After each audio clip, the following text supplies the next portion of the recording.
Hello everybody and welcome back to Red Eagle Politics. Make sure you like this video down below and subscribe to the channel if you are new. So, hasn't been a while since we have really discussed the 2024 Senate election. It's been about a month, and it's also been about 3 months since we've really done a 2024 Senate prediction, if we've even technically done a prediction without a caveat at all for these Senate races. And currently, I think it's a good time that we start to fill out the map. I will say a very good thing about Steve Daines taking over from Rick Scott is he is doing everything in his power to clear a lot of these divisive primaries that can persist on until, I don't know, August or even like September in an election cycle, which definitely leaves the party divided and kind of in disarray with such a short time to get everybody on board. It's one of the reasons for the 2022 underperformance. Couple that with the fact that Republicans have a favorable map. There are plenty of Senate seats up in states that Donald Trump won in 2016 or 2020 that are flippable. The map is fairly easy, and combine that with the fact that Republicans are starting to utilize the early vote and ballot harvest system to get as many voters on board as early as possible so they could find voters later on easier, beat the Democrats at their own game. It's possible that this time around, yes, they can pad their total. Now, keep in mind, I will be using 270 to win because YapMS does tend not to have the 2024 map up just yet, but 270 does, so we will be going back to the spring 2019 days, and we will be filling out this map via 270. But first, I have to tell you guys about redeaglepolitics.com. $5 a month, just 16 cents a day. Not all of my content makes it out to YouTube. You can get access to 1 to 2 exclusive full-length videos every week that you would not get. Dropped one the other day on the Michigan Republican Party. Also, we have Discord server access. We also have newsletter access to a lot of articles that have been written for the site as well. 16 cents a day. What are you guys doing? Sign up, redeaglepolitics.com. So, we're going to fill this map out, starting off with the safe Republican states that are not supposedly contested. Wyoming, North Dakota, both Nebraskas should be safe. Missouri, Tennessee, Mississippi, and the state of Indiana, the state of Utah. Those should all be in the safe Republican column, really without any caveats. On the Democrat side, they should be easily getting Washington, California, the state of Hawaii.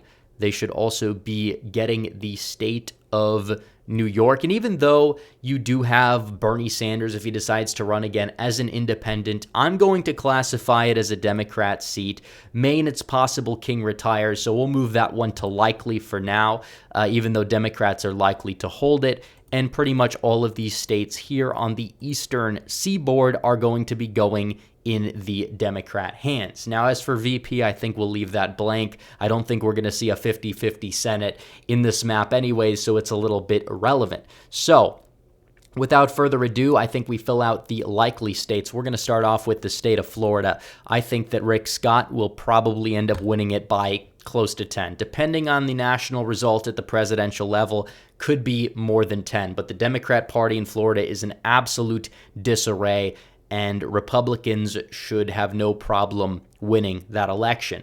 I also think West Virginia, I think you could argue that this is going to be going safe. This is a state that Donald Trump won by 39 or so in 2020. He won it by 42 in 2016. Manchin barely hung on in 2018, and that was before he co-signed on a decent portion of Biden's agenda, and he had a very, very weak opponent. This is a presidential year. The circumstances are a little different. He's not at the top of the ticket. I personally believe that this one's going to flip. You could even move that one to safe if you want to. In terms of the end margin there, I don't really see this one flipping. I think that Manchin probably loses by a good 10 to 15 points or so, and I do believe that Trump or whoever the nominee is going to take the state by close to 40. So the state of Virginia, we'll move this one to likely. The Republican Party there seems to be becoming a little bit more competent or so, but I will say that Virginia will probably stay in Democrat hands. Same thing with the state of Minnesota. I do think Klobuchar will have the hardest fight for re-election, but she'll still probably end up winning by more than 10. If we're going to put West Virginia as safe, I think we're going to put Minnesota as safe because she's just somehow an electoral juggernaut in the state of Minnesota, and Republicans aren't even going to come close at the national level. So I think that, yeah, you'll see Trump lose it by around, 5, and then Klobuchar will likely be the biggest overperformer, win it by more than 10.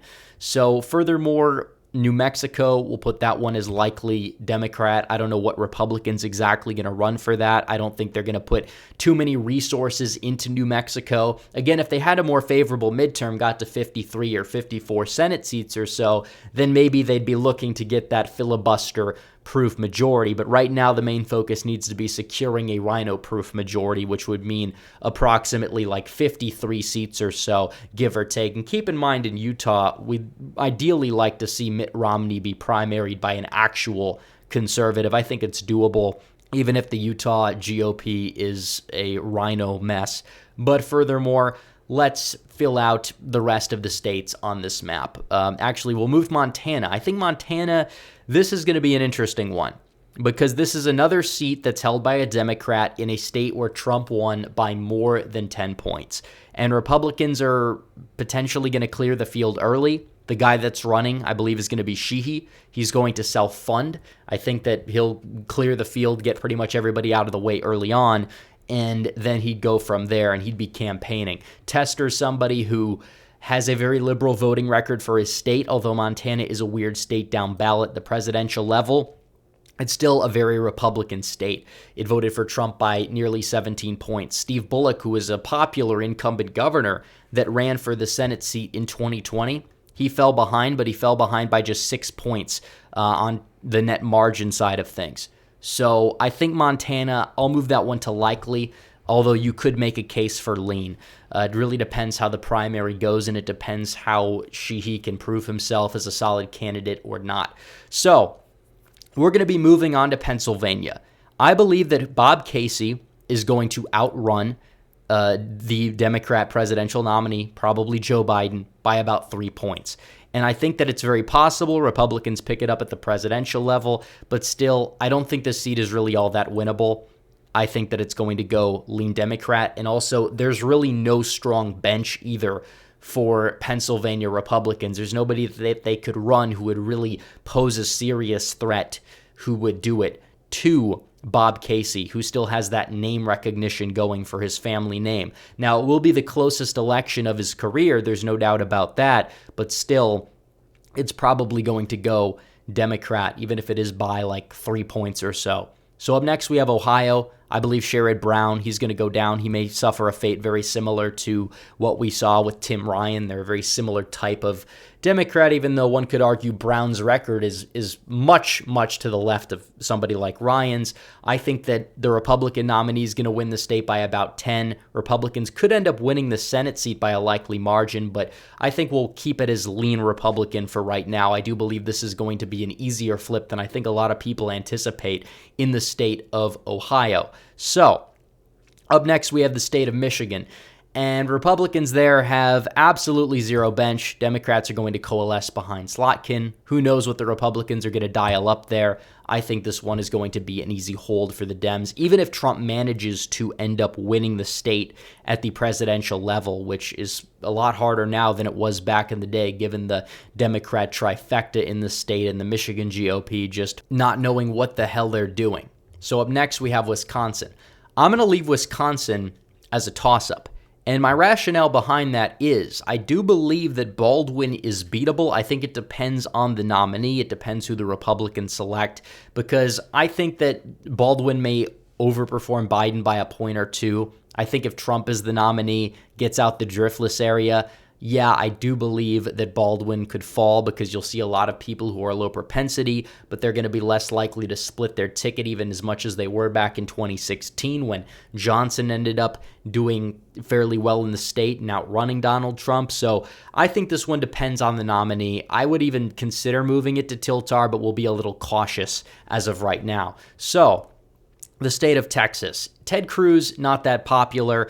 Democrats, I don't really know who they're going to run. I still believe that this seat is going to go Republican at the end of the day. Cruz might decide not to run. He might step aside. I don't think he'd lose a primary, even though I'd probably vote against him in a primary, just because I don't think he's all that likable, electable. I don't even think he's all that great altogether. I think he'd be much better suited as like an attorney general somewhere. But either way, I think the state should probably stay in Republican hands, especially because Biden is not well liked here at all. Up next, we have Nevada and Arizona. And this is where you will likely end up seeing Republican gains. Arizona, because of the fact that Democrats are putting up a far-left crazy individual, then you have Kristen Sinema, who's going to take some of the establishment Dems, probably some of the McCain-style Republicans. I don't know who the Republican nominee is going to be. I hope it's not going to be Karen Robson. That would be an utter disaster. But I think you could probably put it as tilt Republican for now based off of that fact alone. And then you get to the state of Nevada.